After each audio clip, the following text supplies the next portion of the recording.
জুলাই মাস থেকে সামবেদ নয় যজুর্বেদ ধরব, এ কারণে একটু তাড়াহুড়ো করে পাঠ করতে হচ্ছে। এই অধ্যায়ের সূক্ত সংখ্যা রয়েছে 16টি।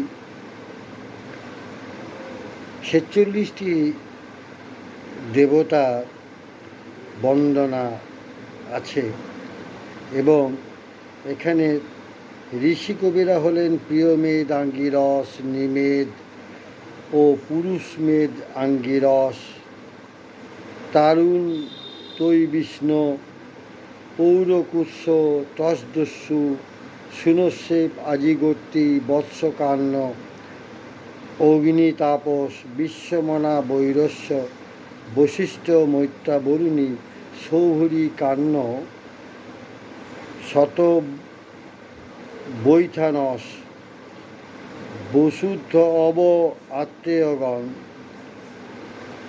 গৌতম, রাহুগণ, কেতু, আগ্নেয়, বিরূপ, আঙ্গিরস।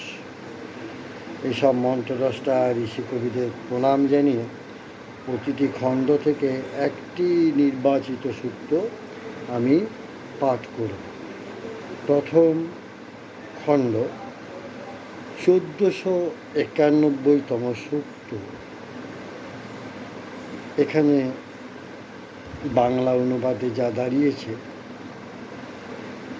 ইন্দ্রের কাছে যখন সকল দিক থেকে জলরাশি আসতে থাকে, তখন রশ্মিসমূহ বজ্রযুক্ত ইন্দ্রের উদ্দেশ্যে মধু মিশ্রিত বাড়ি দহন করে। চতুর্দশ অধ্যায়, দ্বিতীয় খণ্ড, 1507 নম্বর সূক্ততে বলা হচ্ছে, যেমন কোনো ব্যক্তি জলপানের জন্য স্থায়ী জলাশয় খনন করে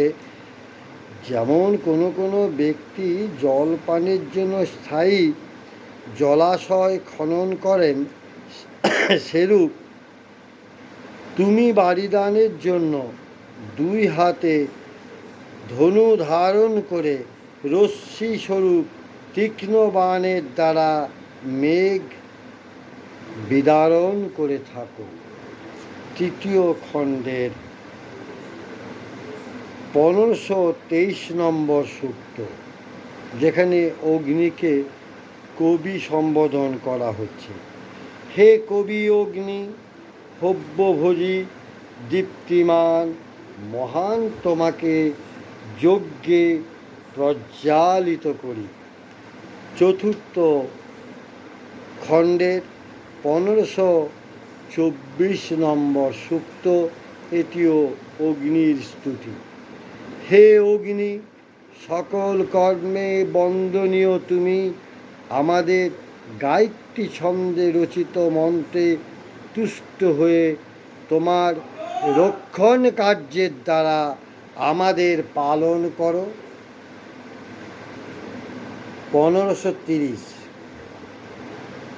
হে অগ্নি, মৃত্যুহীন নক্ষত্রকে, সূর্যকে আকাশে স্থাপন করো, জনগণকে আলোক দানের জন্য জ্যোতি ধারণ করো।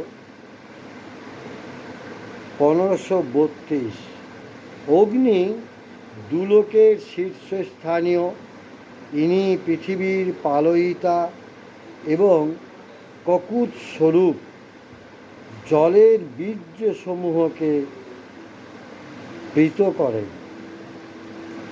মন্ত্রদশটা ঋষি কবিদের আমার প্রণাম জানাই।